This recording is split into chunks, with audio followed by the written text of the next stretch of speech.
My name is Temi. This is Tech and Powerhouse, and today we are discussing cover letter, best tips and bad mistakes. So it's going to be very interesting. I encourage you all to, ping in people that you think they should be interested in this topic. And today is a very crucial day because there are so many mistakes that we all make. You know, for people that have been in the industry for a while, we've made those mistakes and we don't want anyone coming, after us to make those mistakes. So if we can guide you and mentor you, that would be great. That's why we have rooms like this. We have this room every Friday at 6 p.m. and every Sunday at 4 p.m. So if you are not following the room, please do. I'll do a brief introduction and I'll allow all my, let me actually make them moderators. My co-moderators to also introduce themselves as we go. My name is Temi. Thank you all for joining. Ken, Miss Toots, and Christopher. My name is Temi. I'm the CEO of Top Group Technologies. We're an IT company and we're located in Lago, Maryland, US. I've been in tech for over 36 years and I have my company now for over 16 years.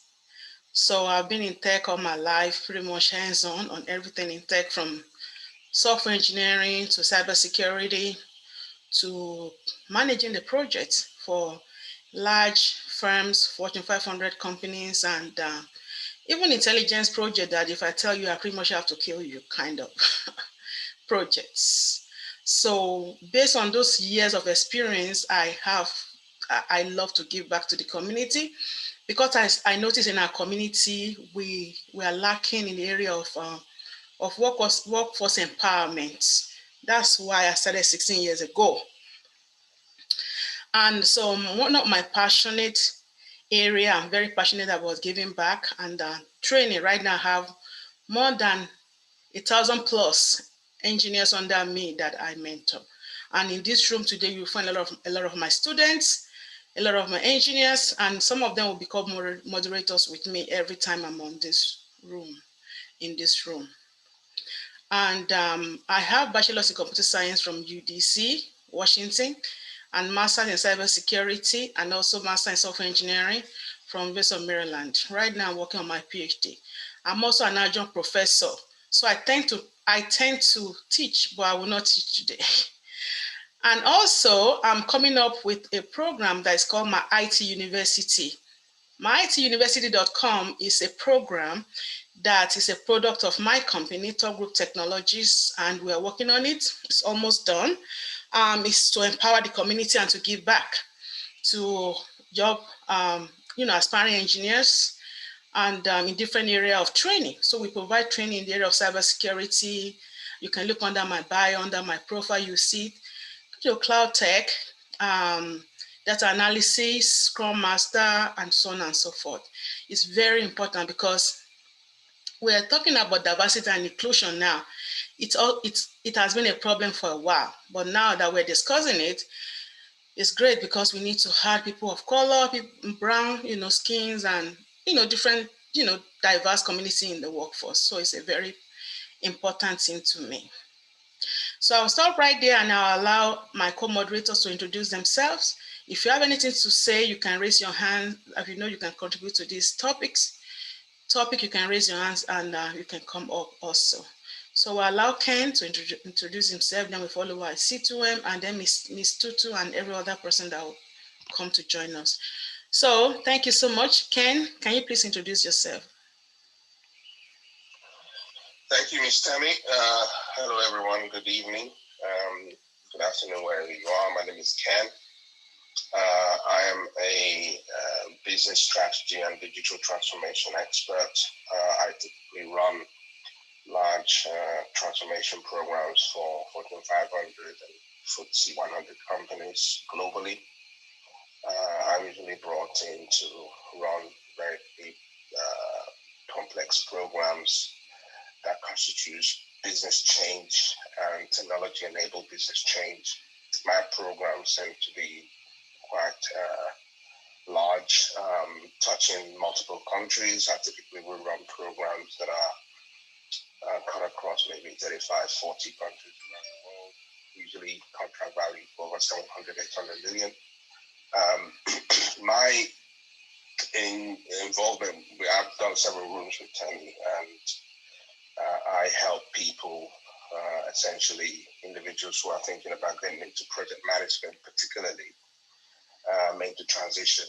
So people who are thinking about getting into project management don't know where to start, or people who are just starting into project management would like to make a massive impact in their careers and become in demand, or project managers, experienced project managers who would like to take their careers to the next level. I also help companies who want to execute or deliver some of their strategic objectives to achieve game-changing business results. I am a Brit. I'm based in Midland, England, and I've done these rooms with Temi. I share the same passion, particularly interested in helping women of color, the people of color, particularly women, to get into tech and to get into project management, which I feel is everybody should have project management skills. So I'm a coach, project management, and project leadership coach and mentor. So that's me. Thank you. This is Ken once again, and I'm done speaking. Thank you. Thank you so much, Ken. Christopher, nice to see you. Can you please introduce yourself? Sure thing. Thanks for the call to the stage, Temi. Nice to be up here with Ken. I know we've done a few rooms together. I'm outside, so you might hear some birds, so we're enjoying a nice day here on the East Coast. But I would just want to say that I definitely share Ken and Temi's passion around making sure that we're creating an equitable environment for folks to get into tech. The way I'm part of that ecosystem is that I'm in business development for a niche firm called Hub Technology Group. We do placements in IT and in healthcare in the Boston area, and most of those opportunities are contract, just based on how hot the job market is and all the challenges that we still have with COVID. So here to network. I run some rooms myself that I'm happy to talk about at the end, but just happy to be on stage. Hopefully I can add some value, but again, you might hear a little background noise and some mixing a little work life with trying to add some value here on this call. But this is Chris in Boston, and I'm done speaking. Thank you, Chris. Really appreciate you. And I can see Asha popping up. Thank you that you can join us, Asha. Can you please introduce yourself? Hi, Temi. Thank you so much for inviting me to this event. You put on some really great events here in Clubhouse. So yeah, I'm just here to see if I can add any value, offer my perspectives on the best tips and tricks for cover letters. Thank you so much. I really appreciate you. So we are going to get started, really going straight into business. So we're talking about cover letter today. And probably next week, Sunday, we'll talk about resumes. So I just want to take it down the lane. What is a cover letter? A cover letter, also known as, some people call it covering letter. Some people call it application letter. So what it is a one-pager, is a one-page document that introduces a job seeker, that introduces their work history, professional skills, and personal interest in applying for a job. It's not a resume. So that means you don't have to put everything in the resume into it. So cover letter is very important. It's not required for all job that you're trying to apply for, but some organizations require that you must have it. But some organizations don't. It's not required. Some when you're trying to submit your application, it's not required. But you can always use it. But you have to use it wisely, because it can make you or kill you. So a cover letter must highlight the reason you are a great fit for the position you're trying to apply for. It should also motivate the hiring manager to review your resume and contact you for an interview. That is the major number one reason why you're using a cover letter, and you should cease to stay on that course. So employer expects you to use it to accomplish the goal in 3 paragraphs, not more than 3. If it's more than 3, it's more than 1 page, there's a problem. That means you're really deviating from the reason why you're having it in the first place. You want to use your cover letter to seek to tell the recruiter, and you want to also use it wisely, use your space wisely, and it should only include what you need, what, how, why you are applying for the job. So you should avoid common mistakes. We're going to look at the tips, how to create a good one, and the mistakes to avoid. You are pretty much compelling and try to argue in a subtle way that you are the best fit for this position. So those are the major, I'm trying to lay down the main reason why you need a cover letter. I will allow my moderators to echo that or contribute towards what they think a cover letter should be like. And then we'll go from there. Ken or anyone want to chime in? From their own point of view, what do you think a cover letter should be? What do you think a cover letter should be? Yeah. Hi, Temi. Yeah, it's a really interesting topic. One of the things one of the ways I look at it is to say this, is to say, if the recruiter only has time to read 2 or 3 paragraphs, what would you like them to see about yourself? You're absolutely right. Some companies don't bother about cover letters, but some insist on it.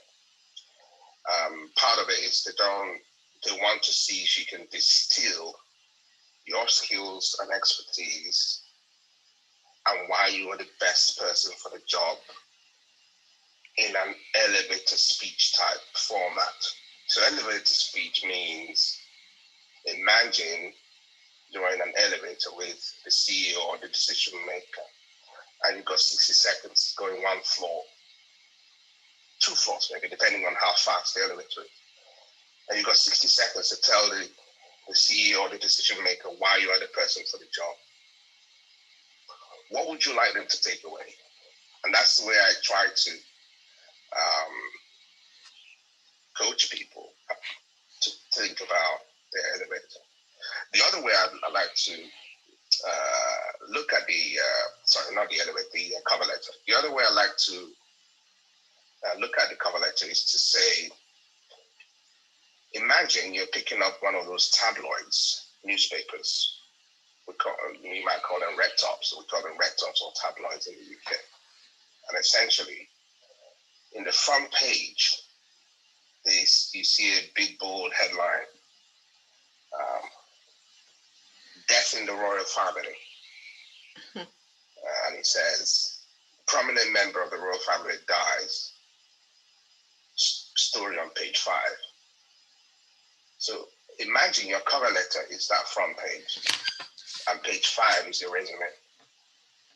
So what you want to do is to be able to attract enough attention and interest for them to then go ahead and look at your CV that's about 2 or 3 pages.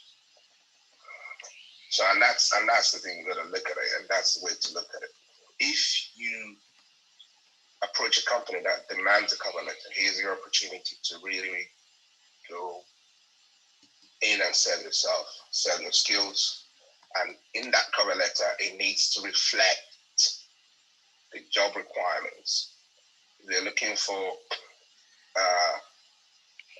an architect or an engineer that's got 5 years experience, that's done X, Y, Z, you want to go ahead and mention some of the results you've achieved from that, but still keeping it to 2 or 3 paragraphs, as Temi said.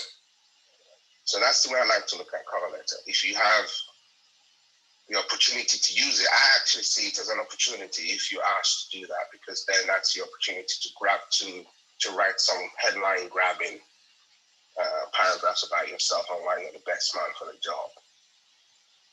But like Temi said, not every organization demands it. So that's how I like to look at it. Think of it as your elevator speech, your value proposition distilled down to 3 paragraphs. And then grab the attention and then make them flip over the pages to look at your resume. And that's the way I like to look at it. That's the way, for me, if you look at it in that sense, it will force you to be concise. It will force you to focus on the important things. It will force you to highlight your strengths and highlight your value and highlight your potential contribution. Give them a reason why they say, well, you know what, I have to look at this guy, see, because it looks like the kind of person we're looking for. So it's Ken speaking, and I'm done speaking. Thank you. Thank you, Ken. That's great. Oh, yeah, Asha, please go ahead. Oh, thank you, Temi.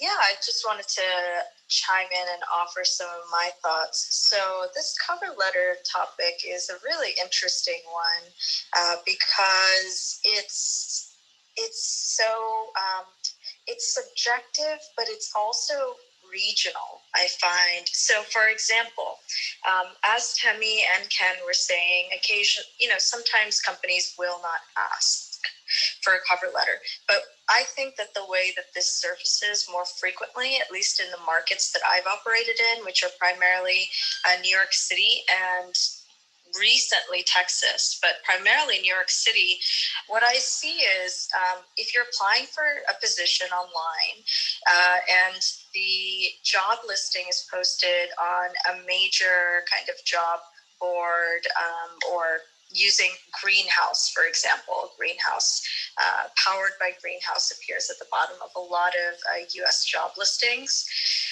You will often see a kind of form structure for that application where it will say, attach your resume, attach a cover letter. Oftentimes, for these companies that follow that standard structured layout on Greenhouse or utilizing a Greenhouse software, those cover letters usually do not get read. Now, this is specific to New York. What I found as someone who's very new to the Texas area and has been invited to interview at different places is that these companies are actually reading the cover letter.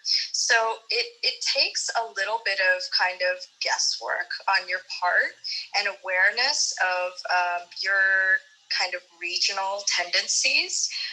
Like Ken was saying, it's a good assumption to assume that if someone is requesting it, that they are going to read it, right? So I really love his idea to utilize this as an opportunity for it to be your elevator pitch. The way that I usually think about it is, your resume is like a quick demo. Remember that recruiters look at resumes.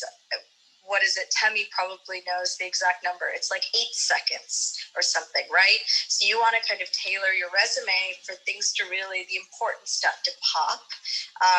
And then your cover letter is an addendum to that. So this is more of, again, not covering the same material as your resume, but a little bit more in depth about one or two concrete and impactful experiences that kind of bring you to life as a human being, so that if they do read it, it gives them a sense of who you are, where you've been, and what you're bringing to the company. Oftentimes at like bigger companies, the FANG companies, Amazon for sure, they're not reading that cover letter 9 times out of 10. It's just, but you should attach one because it is, it fulfills a point or two on the ATS system. And that's about it. But, always remember to kind of get a feel for the context of the company that you're applying to. If you're not sure if they read the cover letter or not, go ahead and make it a meaningful one. And other people on stage may disagree with me about this point, I say it's not something that you spend a ton of time on. Maybe there's one section, like one very short paragraph in that cover letter that you customize for the company, and it can be a couple of sentences that you're really customizing there. But I don't think that you're spending, if you're mass applying, you shouldn't be spending an hour on each cover letter. Now, if your strategy is different and you're in a smaller market or even if you're in a bigger market, but you're choosing to not mass apply, to really develop relationships with people, to really target like 10 companies and then go after them, then absolutely you can put a little bit more like love and finesse into that cover letter. One final point I would make is something else that I'm seeing on applications these days is more and more employers asking the question as a part of that greenhouse or other internet software application portal. They'll say, tell us why you're the ideal person for the job, or give us examples of, I'm a product manager, so I work in that space. So they might say, give us an example of 2 products that you've helped ship that make you the right product manager for this job. And I think that the reason that this question is appearing more is because people have such different interpretations of how a cover letter is used. Typically, a cover letter back in the day might be the opportunity to explore something like that. But because there's so many varying opinions on whether a cover letter is valuable, whether a company should take that seriously or not, we're now seeing that question as a pointed opportunity to say to the applicant, hey, demonstrate your value. So if you see that question on an application, that is a really important opportunity for you to take. Give some thoughtfulness to it, be concise, don't write a whole essay, but answer that question well, because they're likely going to be looking at that. So this is Asha, and I'm done speaking. Thank you, Asha. I really appreciate it. So today, I welcome Anna. Today, we're talking about cover letter best tips and bad mistakes. And we're discussing what a cover letter should look like. From your own perspective, what have you seen a good cover letter should look like? We're looking at that first. Then we are going to also look at the mistakes that we make when we create cover letter. And also after that, we're going to be discussing about, what we always do here, trying to help you get into the job market. Any kind of problems you're having, we always solve that as well. So get your questions ready. We're here to help you in those areas. We always do that every time we're on in this Clubhouse. So get that ready. And if you have anyone in the audience, you're trying to chime in, you have ideas about what a cover letter should look like, please raise your hands and I will allow you to come up. Like I always say, this is not my room, it's our room. We're here to empower ourselves. Nobody knows everything. We're all here to support one another. So please get ready to help the community here today. So C2M and Christopher, do you have any inputs into what a cover letter should look like from your own perspective? Or if Anna can go first, because I think, okay, C2M, go ahead. Sure. Well, you can let me know. I'm happy to defer to Anna if she's ready, because I'm outside. So if you can hear me and the connection's okay, I can give a few brief thoughts. Or do you want me to defer? What would work best, Temi? Yeah, go ahead. Go ahead, Christopher. I can hear you. Okay. So what I'm seeing in the Boston market is that, cover letters are not widely needed. So for most of the roles, it's going through the applicant tracking system. They allow you the opportunity to add an attachment. So the way I look at a cover letter is really the outline for the interview. So I think when you're doing a cover letter, whether you submit it or not, you can basically say, well, here are all the things that are in the job description. Here are my skill sets. And does my resume really show how or where that alignment is? So, while it may be optional for the markets that I work in, or, primarily in Boston, for the employers that I've seen recently, I still think it's a good exercise if that really helps you. So create that intentionality, look at that job description, and you can add the narrative to why you're the best fit for the company. You can start to think about some culture pieces and some other things that are just a lot harder to get across in a resume. So, happy to take any questions there. But like I said, I think it's optional, but still a useful tool is probably my summary there. I'm Chris from Boston. I'm done speaking. Thank you so much, Christopher. Really appreciate those contributions. Okay, let's see if Anna is ready. Yes, go ahead. Temi, can I just jump on something Chris said? It just got me it made a really, really good point there. Yes. While what I said earlier, it's optional in some industries or some places, and some places demand it. It is a really, really, really good point that Chris made. I actually think everybody should write a cover letter based on the best practice, because if you get to an interview, when the interviewer asks you, why are you the best person for the job, or why do you think we should hire you? That question usually comes up. Now, if you've practiced writing a cover letter, and like I said earlier in my opening remarks, where I said it's an opportunity to write an elevator speech of some sort. So if you've already written something like that, it's actually a good practice to answer the question, why are you the best person for this job? Why should we hire you? So completely, Chris, you started talking there. Christopher, you started talking there. It just got me thinking, actually, even if it's not required, I think you should get into a habit of, for every job you apply for, write a cover letter for it. If you don't write a cover, because you almost have to tailor the cover letter for each job. So that forces you to actually think about bringing out the best you can offer for that job, and why you're the best man for the job or the best person for the job. So I actually think it's a really, really good practice. I just wanted to piggyback on what Christopher said there. I think it's a really good point. Thanks, Temi. I'm done speaking. And Temi, I'll just make one last point that that's the practice I use personally. And if I find that I'm struggling to write a cover letter, I usually then put that company to the bottom of my list, because I feel that it's probably not a company that I'm passionate about working about, or there's something that's not speaking to me. So just in terms of, looking at it from the job seeker perspective, and again, there's a lot of things you can, once you write one cover letter, it becomes a little easier because you've got a base.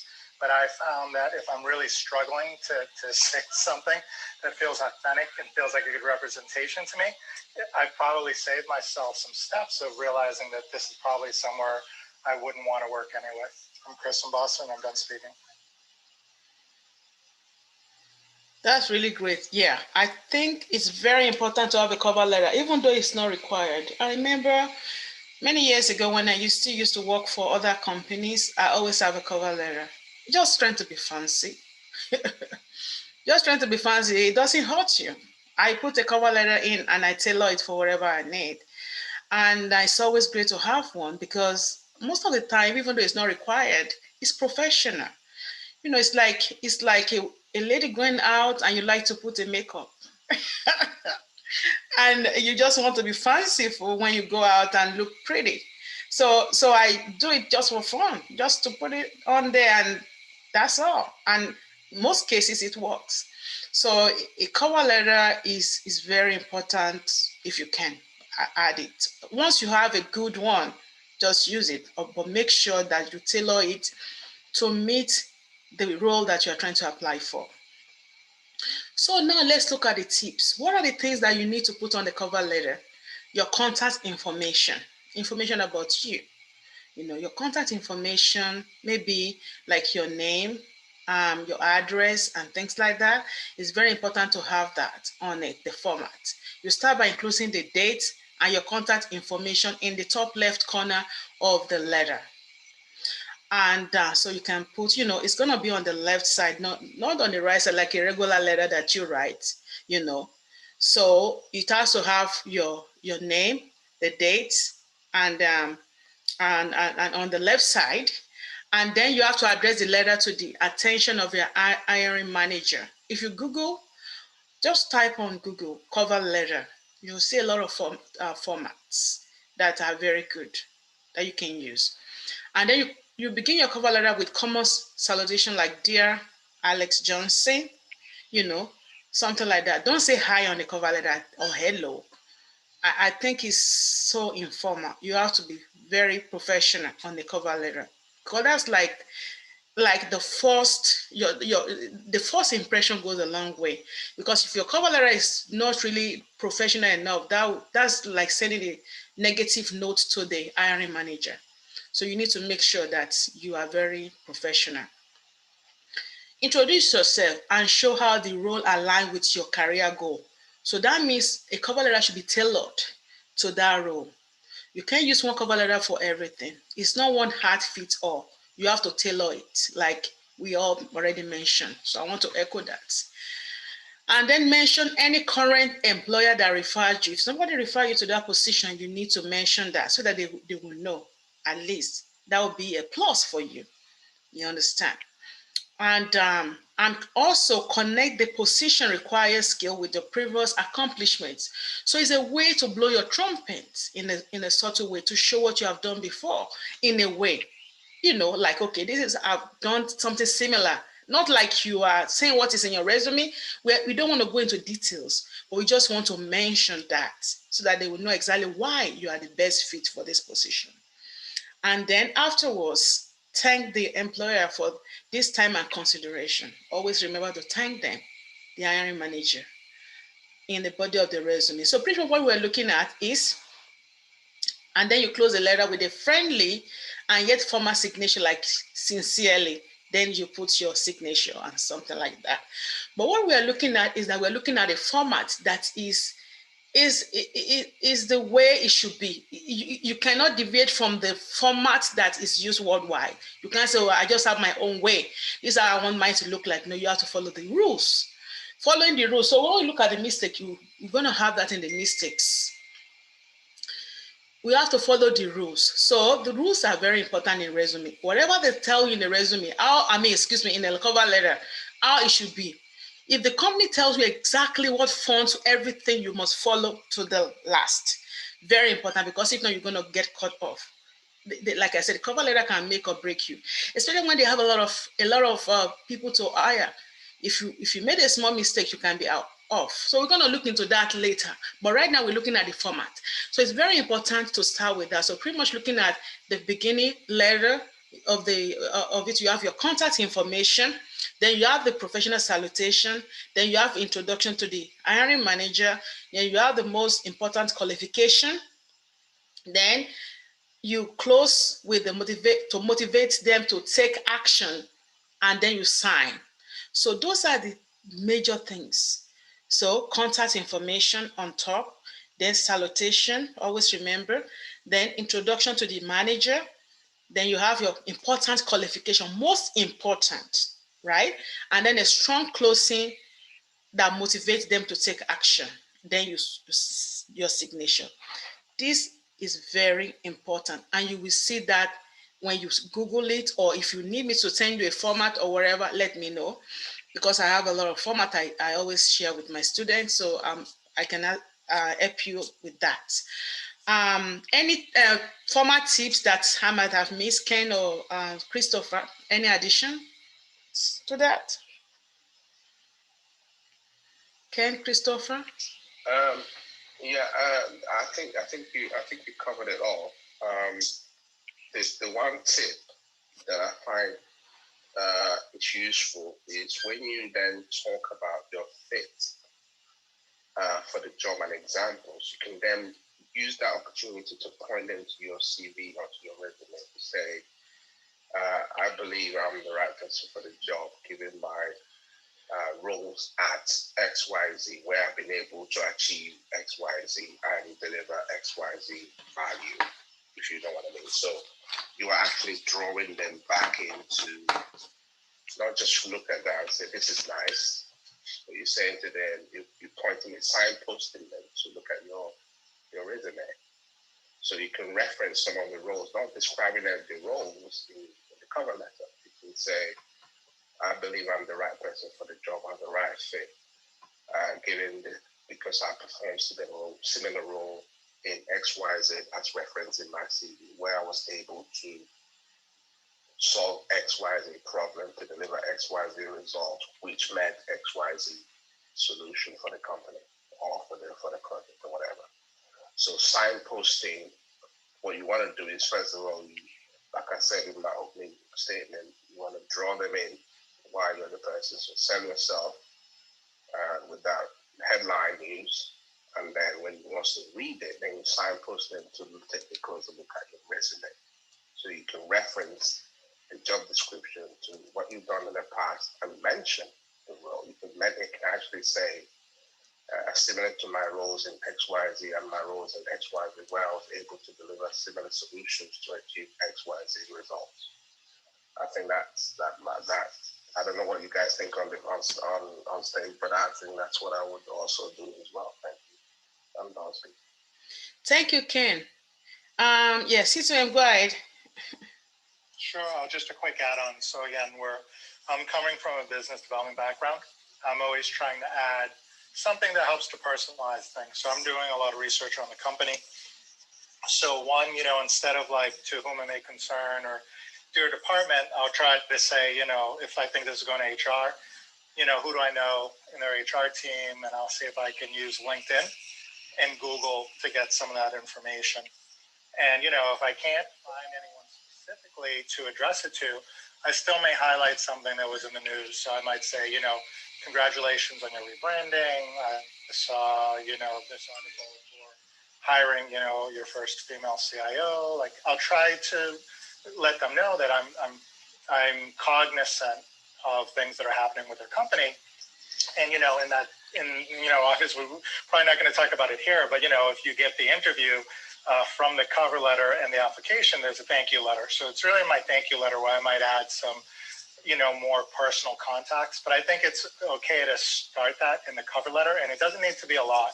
Like I said, just a sentence or two. And I think if you can really, not just show the things that Ken mentioned about the role and that Temi mentioned about the format, but if you can then kind of give them that little extra piece to let them know that, you're actively looking at the company, you're following them on LinkedIn, anything that just would be something that another competitor for this position, another candidate for the position wouldn't put in their cover letter, I think would be helpful. I'm Chris from Boston. I'm done speaking. Thank you so much, Chris. Yes, that's very important. It's very important to make sure that you, like, I'll just put that in a short phrase, and I'll easily why. Why are you a fit for the position? So why are you a fit? Why? What position are you applying for? What position are you applying for? Where have you used the skill before? Where have you used the skill before? How did you use the skill? And then when. So it's a way of saying how, what, where, why are you a fit? So how, what, where, how, and when. If you can use those words, that can do a lot for you. But you don't want it to be more than between 1 to the max. Maybe if you can even do 2 paragraphs or 1 paragraph, that's enough. It doesn't have to be a lot because they don't have all the time to read those things if it's a lot. So just 2 paragraphs on 1 is okay. Just to introduce yourself. So why are you the best fit for the position? What position have you used? What position are you applying for? Where have you used the skill before? It's okay to mention companies' names and how and when in a way to just bring everything home. So that's very important. If you can note those keywords will guide you to create a very robust and great resume. And if you even Google online and check,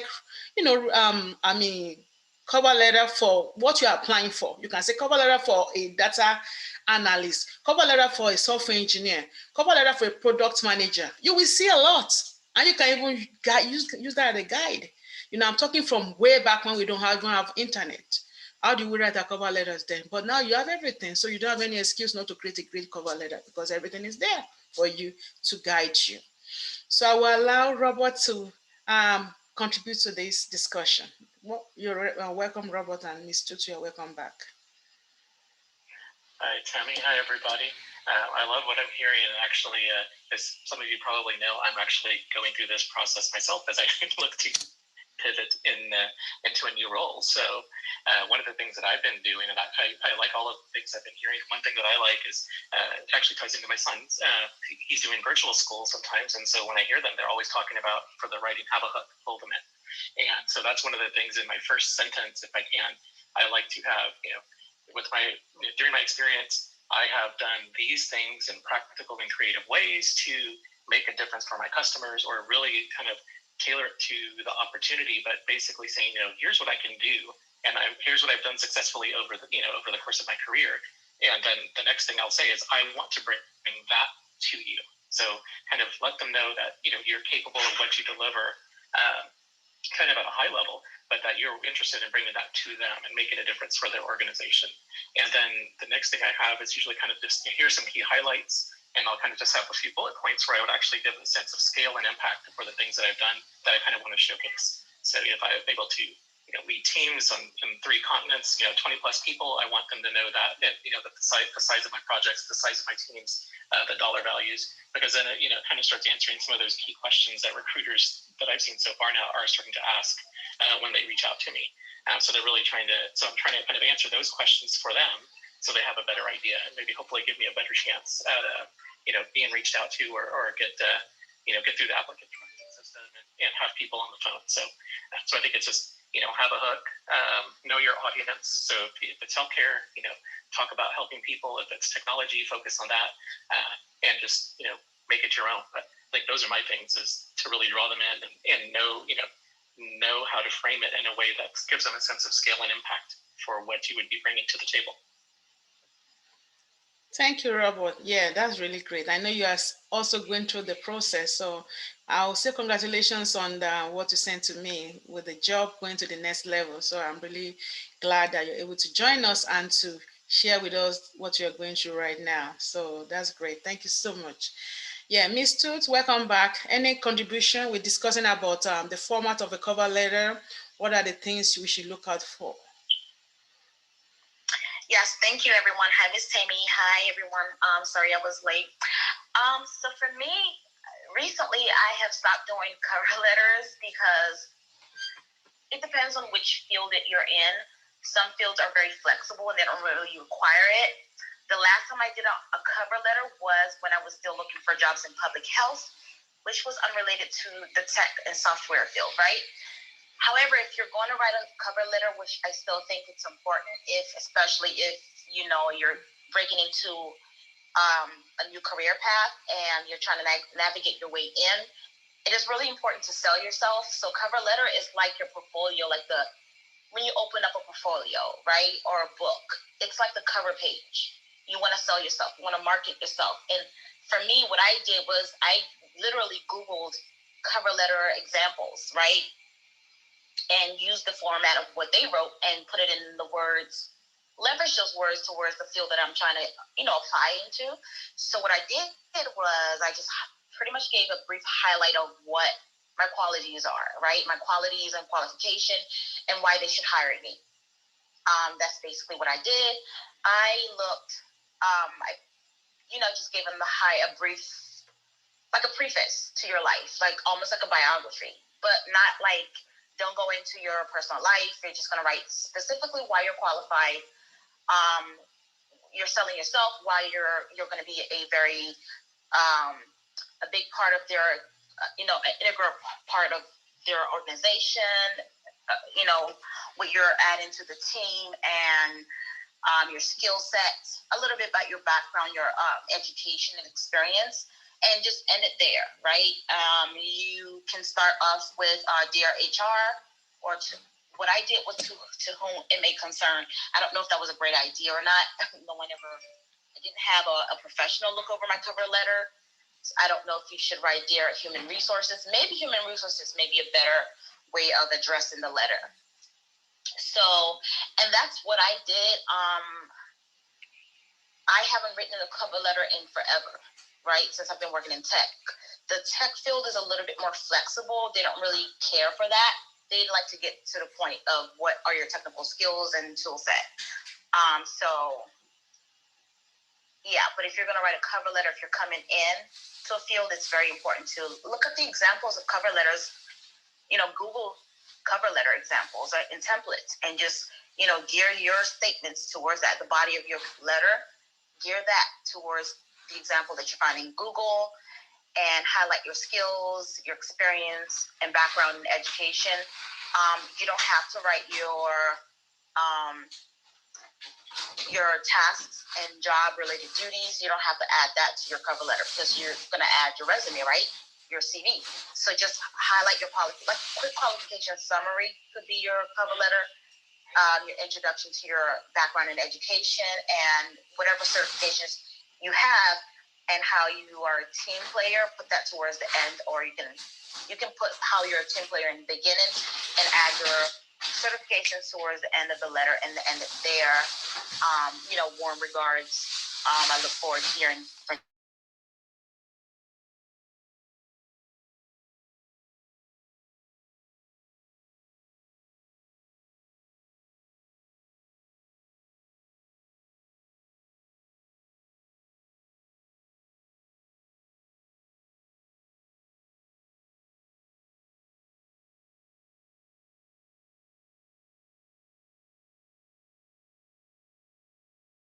for Indeed.com, and they say cover letter is optional. I normally go for optional and just, don't attach. And that might be my mistake. That can also be a bad mistake on my part, right? Maybe I needed to add a cover letter. Okay, maybe I'll get more responses from recruiters and HR if I added a cover letter. Yes, so yes. You never know, right? Mm-hmm. But it doesn't hurt, certainly doesn't hurt to add a cover letter. My name is Tutu again, and I'm done speaking. Thank you. Yeah, thank you so much, Tutu. Really appreciate that. So now we're going to look at some of the mistakes we have seen in the industry concerning cover letter. What are the mistakes you think? We look at the tips already. What are the bad mistakes that people make on the cover letter? And let's go from there. I have a couple of them. Not follow instruction. If the company asks you to maybe use certain fonts, certain size, you have to do that. If they say not more than one paragraph, you have to follow that because those are the rules. Those rules can pretty much kill you. If you don't follow the rules, you're out because they're trying to eliminate some people, especially when they have a lot of applicants. So they want to weed out people that don't follow instruction. So you have to follow instruction and use the right format. Using the wrong format and not follow instruction is one of the major problems because they will not even read it at all. They will just throw it in trash or just delete your information from it. So that's one of the major things that I see as a mistake. And also, you should always make sure you research about the company you are trying to apply. You need to show that, like we already mentioned that, we need to make sure that you do a research about the company and the position. Go on their website, check out about the company so that it can reflect on your cover letter what and why you're applying for it and why are you interested in it. It's very important. And also, like we said earlier, not more than whatever number of paragraph they mentioned is very important. And also, don't discuss irrelevant work experience or that you don't, or lack of experience. So if you don't have experience or you are trying to get into entry level, don't tell them, oh, even though I don't have enough experience, I'm ready to learn. Don't say all of those things. So you want to show them that you have experience in that field, or you're entry level. Even though you're entry level, then there are ways in which you want to let them know that you have experience, maybe from college or from whatever you have done relevant to that field. You need to showcase that. So those will be some of the mistakes I see people making on the cover letter. I will allow my co-moderators to chime in. Any takers on the mistakes that we see people making on cover letters?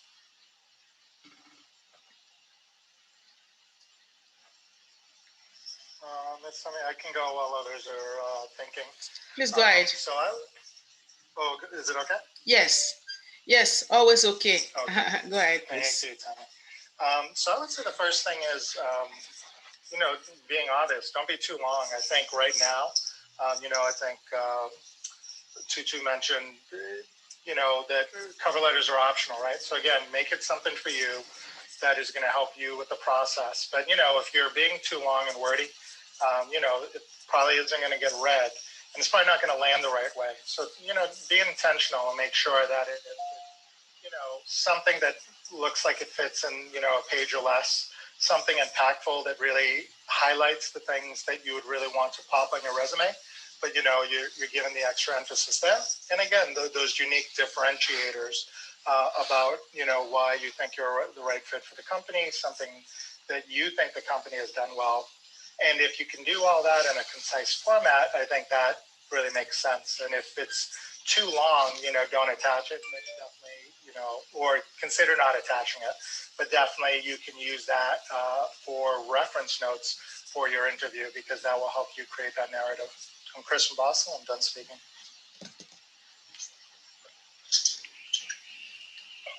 Yes, go ahead, Ken. Thank you, Christopher. Yeah, thanks, Ms. Temi. Some of the other mistakes that I've seen, to add to what Christopher said, is writing the cover letter that does not actually reflect what you've done. Forgetting what you've written in the cover letter, that's another mistake, because you go to the interview, one of the first things or one of the questions that will come out is actually something you will need to reflect back from your cover letter. Another mistake is repeating what you have in the resume. The cover letter is not for you to repeat it. Another mistake is to write "to whom it may concern," for example. That's not very personal. That's very vague and very impersonal, and it's not really a good idea to just. It shows that you're just using that and repeating that, recycling that cover letter to every job application you go through, and that's not a good idea. Another mistake is a long cover letter. I've seen some cover letters that are more than one page. That's not a very good idea. It's another mistake. Another mistake is not tailoring it. Like I said, you have to tailor it to the job and maximize and highlight your skills. So those are just some of the ones that I've seen. I mean, the list could be quite a long list if I was to continue saying it, but some of those ones are some of the mistakes that immediately come to my mind. So just wanted to share that. Thank you. Thank you so much, Ken. I can see Anna was able to join us back. Thank you, Anna, for joining us. Sorry, Temi. My internet is in and out. I even sent you a message on IG. So I saw it. If I drop off, I'm Yes. sorry. I apologize. Thank you. Just quickly, I was just going to say I totally agree with what everybody is saying regarding cover letter. Just remember it's your why while you're applying for that positions. You can, as a lot of people are saying, a lot of companies are finding it optional. But just remember, it's not a regurgitation of your CV or your resume. It's why you're applying for that position. Make it personal. As Ken said, don't say to whom it may concern. Send it to the person as it's your story. It's your why you're applying for that position. So this done, I'm done speaking. I'm just going to sit back and listen just because, again, my internet is in and out. I apologize. Thank you. Thank you. Thank you so much, Anna. Any other person want to chime in? Or if people in the audience, if have any contribution, maybe you made a particular mistake that we discussed in your cover letter, and okay, if someone wants to say something, feel free to come up and discuss. Maybe you've seen a mistake. Oh yeah, I used to make that mistake. Now I know. Come up and discuss it. Jamila, welcome. Do you have any contribution? Good evening. Well, it's evening where I am. I do have a very quick question.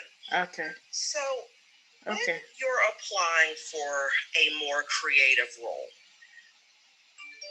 I right now am struggling mightily with figuring out how professional to be versus how much personality to show.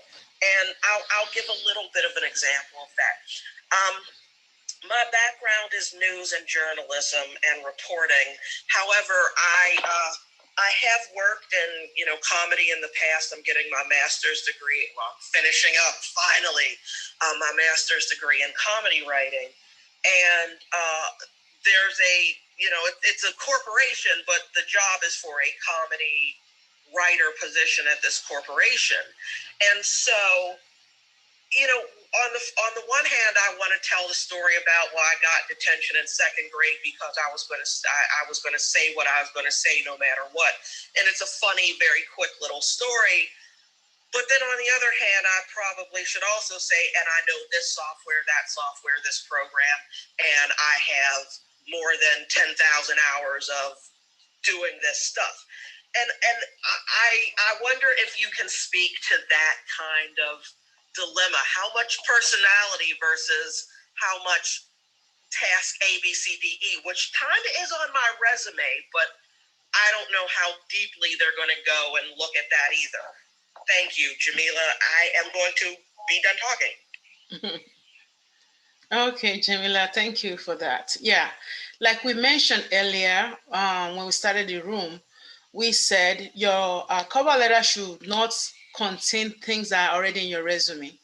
It should be very, very brief introduction to why are you applying for the position, because it's just going to be like a paragraph or two, not more than that. So you don't want to go too deeply into what you've done.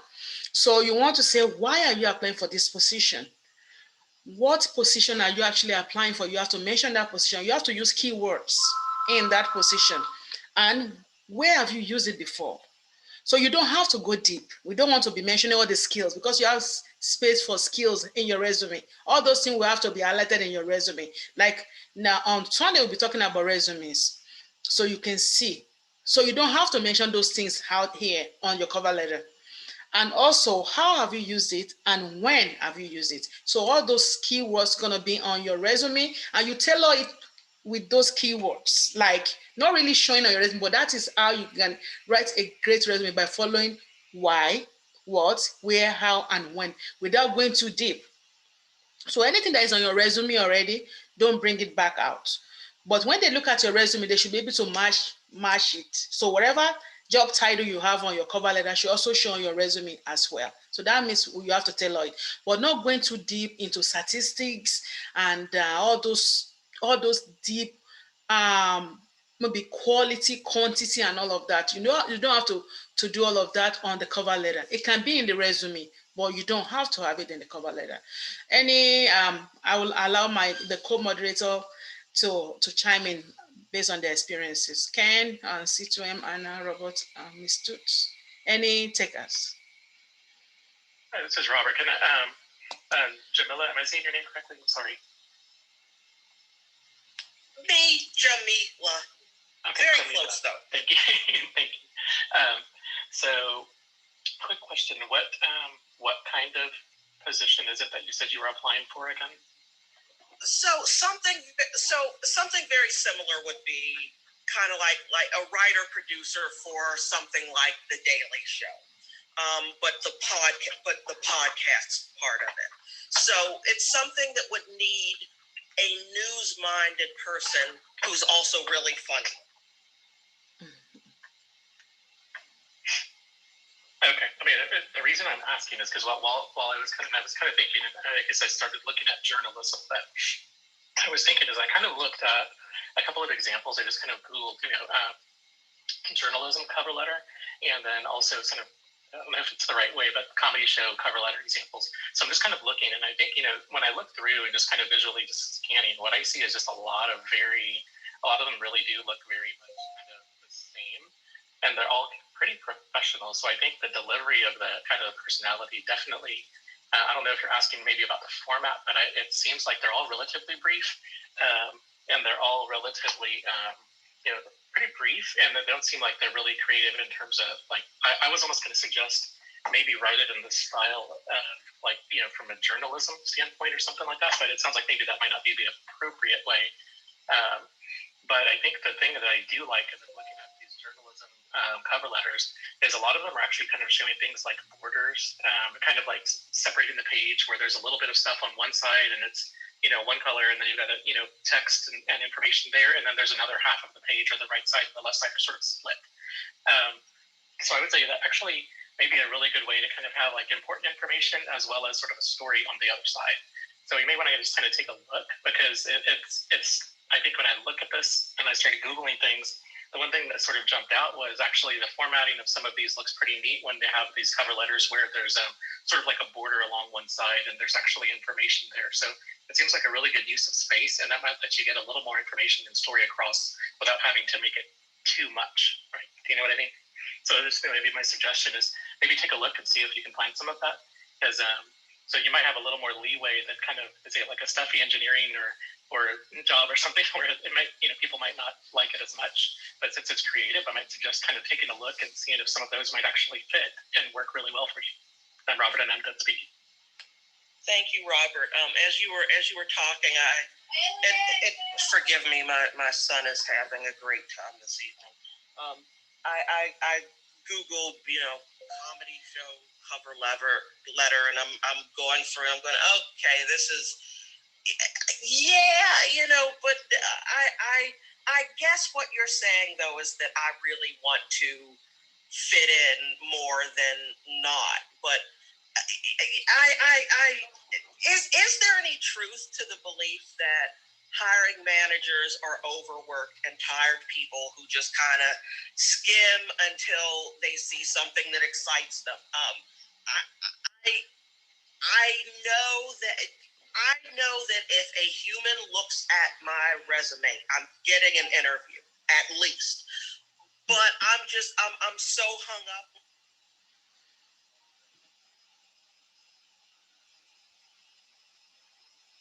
Hello, mo wà ní Clubhouse. Mo pè wọ́n gbé.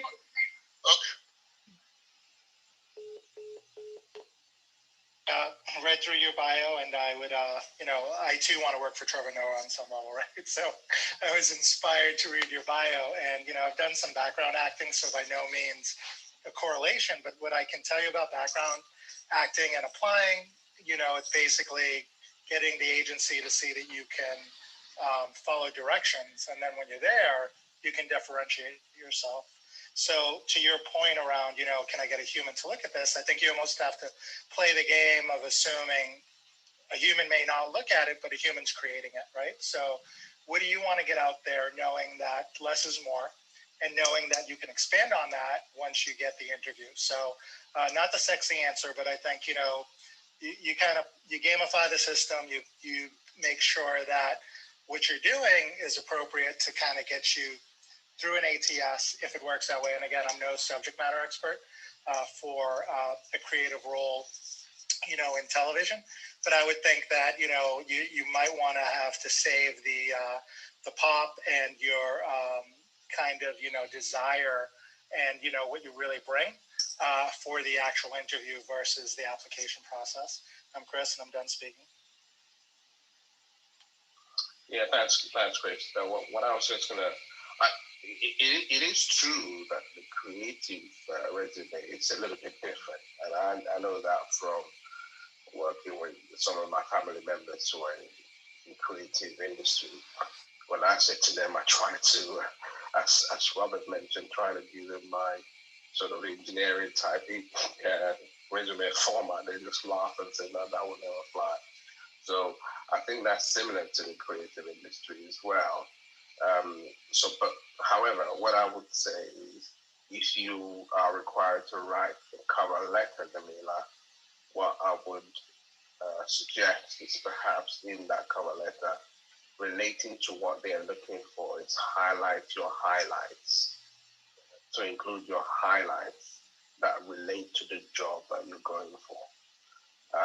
But like I said, it's not about repeating what you got in your resume, but it's just highlighting some of the best fit that you have in your resume that fits to the job you're going for. I don't know if you're in the room when I mentioned that the first thing is your resume should be an elevator speech that, if you have 60 seconds to tell a hiring executive that you're the best person for the job, what would you tell them? And the other thing I said also was use the cover letter to signpost in your resume some of the best things you've done. So it might be worth considering, but I'm not an expert in creative sort of industry recruitment or hiring or cover letter. I'm just thinking generically. It says if you would point the resume as an opportunity to highlight your highlights and then signpost it to your resume. At the end of the day, you really want them to look at your resume, your track record, but then you use the cover letter to draw them in. Give them the why you, why now, and why you'll be the best person for the job, and then draw them and signpost them to the relevant part of your resume. That will be what I will suggest. I hope that helps. Thank you. Thank you very much. I do find that helpful. So I'm going to tone it down, make sure to say, this is why you should hire me. This is what I've done, and then just get it in a normal format. Thank you. Well, this is what you've done relevant to the job in question. Sorry, Robert, go ahead. No, I was just going to make one quick point because it is, and again, I would say I would definitely not suggest making it look like an engineer's resume, but I think I kind of looking at what I did is I actually looked at graphic designer cover letter examples, and it's kind of similar to the journalism or the other ones, but I really like the way those look, and they do have the border, and some of them actually have a picture, somebody just gives it a little more personality. Now they are they look formal, but they kind of draw my eye a lot more than just a plain cover letter. So you may want to just take a look at those, some examples of graphic design cover letters, because they seem to have a lot more personality. And if I was flipping through and I saw that, I would actually stop on that cover letter. I would read it because it would draw my eye. So that may be something to consider as well. I'm Robert, and I'm done speaking. Yeah, thank you so much. Yeah, so like everyone just mentioned, you must make sure you highlight your strongest and most relevant skills that will match the position you're applying for. And make it creative, make it fancy, make it pretty.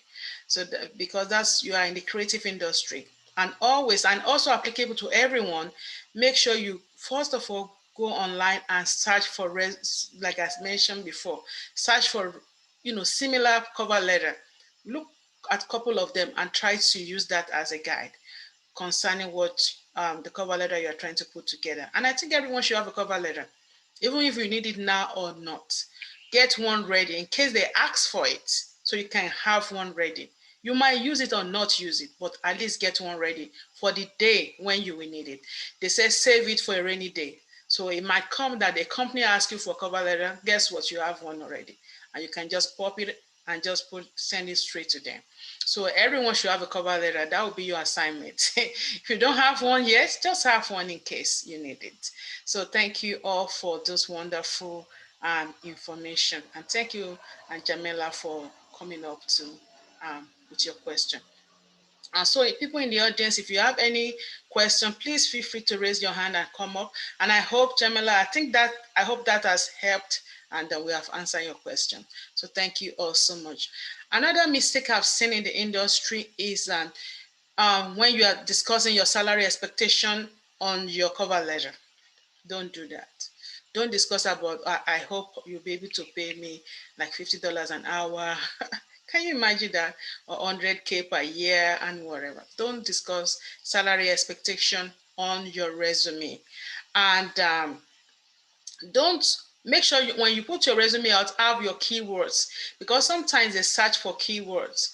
When companies have some databases that they put their resume and cover letter on, they use keywords to search for what comes up. Your resume and your cover letter as well must always have keywords in there. So make sure you tailor it and use keywords. And don't repeat information on your resume on your cover letter. Use the wrong tone and don't use the wrong tone and the wrong style. Make sure you use the right tone, which is professional.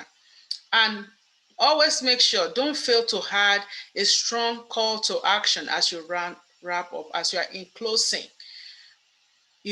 You have to say thank you for allowing me and all of that, and also mention the call to action that you're expecting to hear a favorable reply from them, and you are looking forward to working with the company, and so on and so forth. Always end with that. Make sure it's very strong. And the last thing that I want to mention, which is the most important thing also, is make sure you edit, proofread before submitting your cover letter, please. Don't write a cover letter and then just send it like that. Even your resume as well. Make sure you proofread it. Ask 1 or 2 people to look at it for you before you send it out. Don't just write it and just send it. Or if you are the one writing, if there's no one to help you to review it, I'll say just leave it, walk, go away, do something, and then come back. So by the time you come back, there will be something that is missing or maybe a mistake. You can see that because your brain is fresh and you kind of refresh your brain, leaving the place, going away. That's what I do when I was doing coding or something. When there's no peer review, nobody to help, I just close everything, go somewhere, then come back to it and look at it. Then I'm fresh. I can think clearly, maybe sometimes. And then you'll be able to say, okay, oh yeah, I forget this. Oh, this is missing. Sometimes you are blindly editing and you miss something you don't even know. So make sure that you edit your cover letter. So I will allow my co-moderators to chime in there, and any other mistake you've seen in the industry that should avoid with the cover letter. And if you have any other question, people in the audience, please come up and ask your questions. We'll try to close the room in the next 15 minutes, 7:30. So any other contribution? Yeah, Miss Temi, let's just add something. You just made a really, really good point about the cover letter and the resume. So in your resume, in your cover letter is not the place to put your personal story. I've just murdered my husband. I've just, we recovered from drugs. No, I'm kidding. I'm making it gentle. But there's a point for that, Jack. It has to be, they want to also know you're human, but you have to draw a line. You have to be careful how you put message in there. You don't want to put anything there that will make the recruiter look at your application unfavorably. You don't want to put anything in there that says, I hope you guys I would like to also understand your diversity and inclusion policy and that sort of stuff. I mean, you just want to make this as non-aggressive, non-political, whatever it is. I don't know what the phrase is as possible. And you don't want to really go ahead and start telling your story in there. The second thing I just wanted to add is, Ms. Temi just hit on a point, and I just wanted to share stories. I also recruit and hire people in my line of work. So I hire project managers and program managers in my line of work. And I do remember vividly getting like 4 or 5 resumes at my desk, and I look at one of those resumes. The spelling mistakes would just put me off. Now, I didn't get to a point where I was deciding whether that guy was good for the job or not. I was just put off by the spelling mistake. I'm not saying I'm right. I'm not saying it's the right thing. I'm not saying it's bad. I'm just telling you and sharing with you a human reaction to these sorts of things. My mindset at the time, going back a few years now, my mindset at the time is if you cannot be conscientious enough or thorough enough to spell check your resume, which comes free with word processing software like MS Word or whatever, and you cannot be bothered to spell check your resume, your marketing tool, your face, and your presentation to somebody who can determine whether you're good enough for the job or not, then I don't even want to speak to you. I'm not saying it's right. It might be arrogant on my part. It might be just too harsh on my part, but that's human reaction. So the last thing you want to do, you can forgive, most people can forgive the odd 1 or 2, but when it's riddled with spelling errors and formatting errors that is all over the place, I'm really sorry. A lot of people will not even give you a chance. So it's really, really important what Ms. Temi said. If you don't have somebody to look over your resume, put it down, go away, have a walk. Maybe not even the same day. Come back a day or 2 later. Come back a day or 2 later, and you have a fresh pair of eyes to look through it and look at the grammar, look at the spell check, look at the formatting, look at the information you put in there. check the dates of your employment. Check what your claims of what you've done. Make sure they are absolutely spot on. But the first thing that I look at, if I see spelling, it's not that I look for it. Sometimes they're staring you in the face. You cannot miss it. And unfortunately, when I see several of those in a resume, one resume, and I don't see any in the other resume, I'll say, this dude's not serious. Yes. That's just a human reaction. So that's a really, really good point that Temi made. So be careful what you put in your resume or in your cover letter about your personal story. Make sure you top of the tail and make sure your resume is of the highest quality in terms of spelling, grammar, the information you put in there, the dates, and the value you delivered. If you delivered 20% reduction in cost, make sure it's really 20%. If you've managed teams of, I'm just talking about project management, if you've managed a team of 100 people, you should really know how much the budget is. You should really know how many man days that is. If it's 100 people for 6 months, how many man days? You should be able to tell. I've been in interviews where I've interviewed people, they say, well, my budget was 10 million. I said, oh, really? How long was the project? Yeah, it was for 12 months. Oh, how many man days was that? And they're looking at you cross-eyed.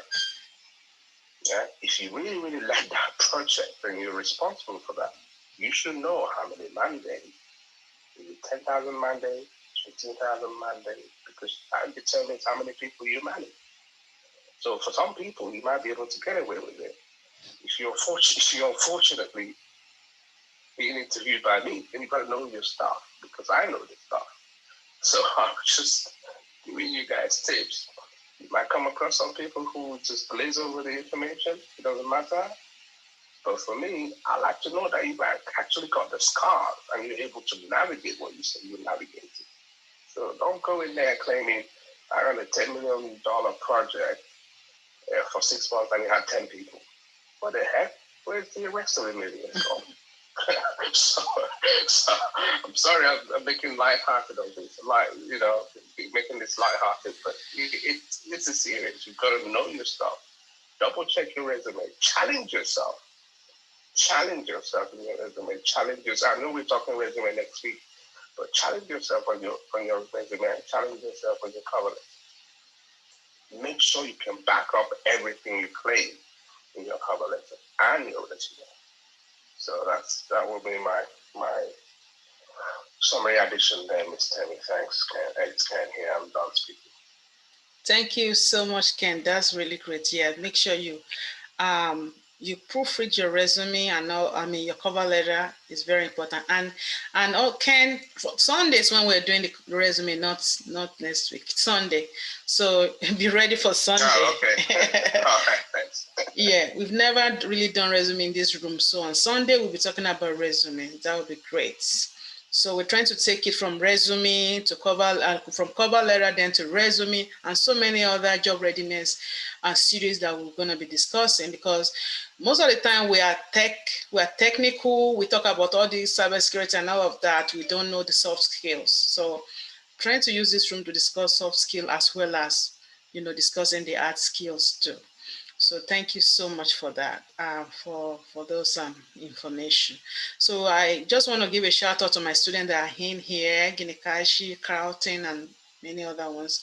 So thank you for joining. And Ginikashi, I hope we can get a summary of what we did here, because some of the students cannot come on here because they don't have iPhone. So they will be waiting together.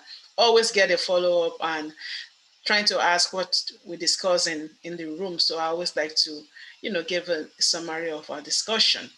I'm also putting something together under my IT university that is coming up next month. myituniversity.com is a product of my company. We're working together with to put it up so people can go in there and learn all of this thing we're discussing in these rooms and on YouTube. So thank you all for joining. And we're going to quickly round up. I want us all to discuss, maybe we start from Ms. Toots and we'll go to Robert, Christopher, Ken. Your last, like a quick tip or mistake Now, as we round up, just give us the last words. We have my 5 minutes to round up, and then we'll be out of here. Miss Toots, a quick round up, mistake or tip concerning cover letter. Or we can go to Robert if Miss Toots is not ready. Robert, can you give us maybe a mistake or whatever you want people to take away from here concerning cover letter? That's right. I was to say maybe the tip is just to make sure you have a hook, something that grabs attention and draws somebody in the first 1 or 2 sentences that they want to keep reading. That's Robert, or I'm Robert, and that's it. Thank you, Robert. Miss Toots, there's so much noise in your background. I don't know if you're in a party or you're in the mall. One page. Miss Toots, we can't even hear you. The noise is so loud. I don't know if you're having a party. It's too much noise. Miss Toots is having a big party today. We can't even hear you. It was so loud.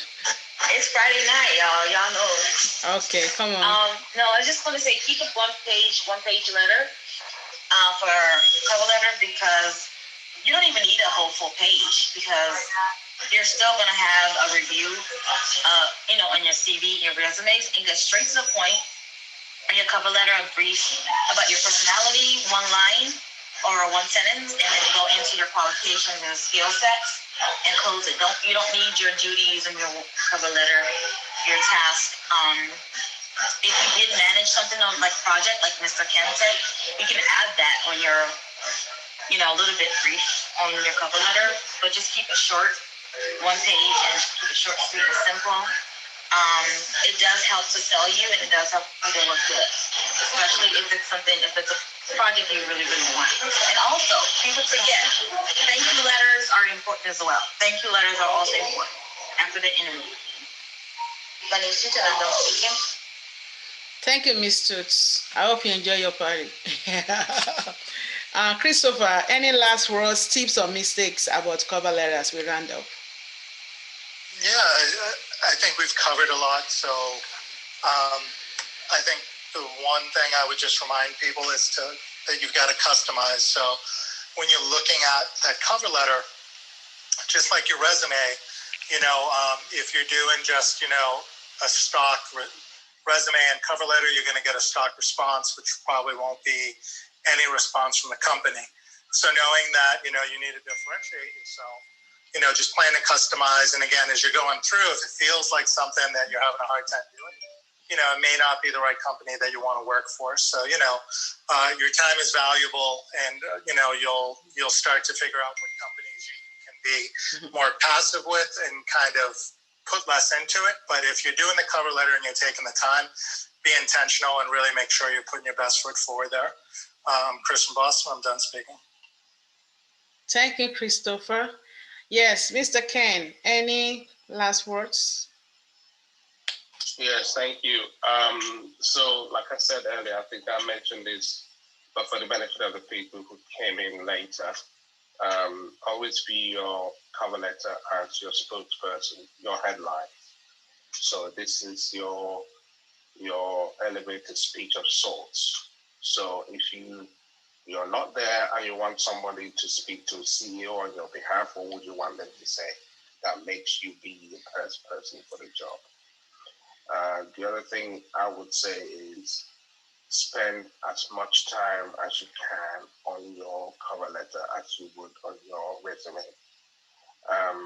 When I studied English in school and I did literature, what they would do is give you a passage, a whole chapter to read, which is probably about 10 pages, and they will say to you, summarize that in 3 paragraphs or whatever. So the trick is to be able to put all your experiences, your skills and expertise, and the value you've been able to deliver to past companies into about 3-4 paragraphs tops. So if you're able to distill that, and it takes practice, don't expect to do this the first time you do it. Your expectation is you have to practice, practice, practice. And no two cover letters are the same. You have to tailor your cover letters to the exact job you're going for. Be able to tailor your story in the cover letter to the job description to prove why you're the best person for the job. So with that, I want to everybody applying for new jobs and new roles. And you get a setback, always ask, how can you get it better? How can you improve it? How can you make it better for the next job? And keep refining, keep working, and keep improving.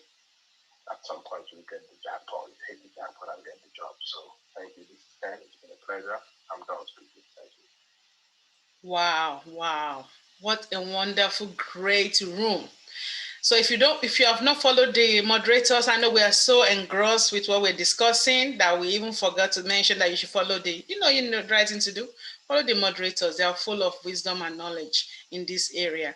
So make sure you follow all the moderators and follow the room so that you get notified when we have great discussions like this. We'll be here again on Sunday. Yeah, follow the moderators. If you don't follow us, we won't let you ask questions.